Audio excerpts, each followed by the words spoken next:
જય માતાજી, જય દ્વારકાધીશ. કાલે જ મેં એક વિડીયો અપલોડ કરેલો જેમાં મેં જણાવેલું કે મેં લગ્ન કરી લીધા છે. મારી રાજી ખુશીથી હું એમના જોડે રહું છું, એમના જોડે આવી છું. છતાં પણ અમુક લોકોએ સોશિયલ મીડિયામાં વિરોધ કરવાનું ચાલુ કર્યું છે, ધમકીઓ આપવાનું ચાલુ કર્યું છે, મારી નાખીશું, ઉપાડી જઈશું. બરાબર?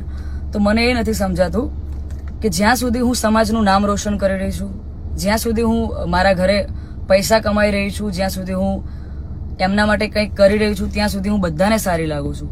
જ્યારે મેં મારી લાઈફ માટે એક ડિસિઝન લીધું છે, એમાં હું ખોટી થઈ જાઉં છું, ખરાબ થઈ જાઉં છું. બરાબર?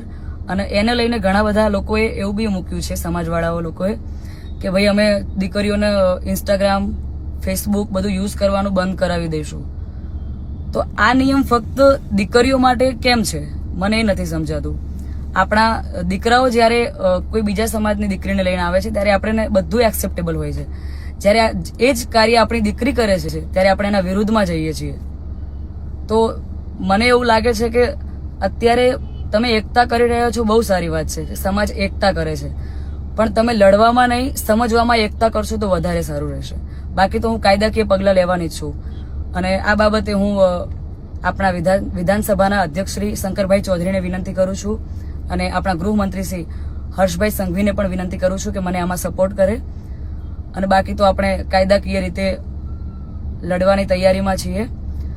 અને મારા સમાજને એક પ્રેમથી મારી આ રિક્વેસ્ટ હતી કે હું સમાજની દીકરી છું અને મેં જે કંઈ પણ પગલું લીધું છે એ મારી પર્સનલ લાઈફ છે, મારી પોતાની ચોઈસ છે.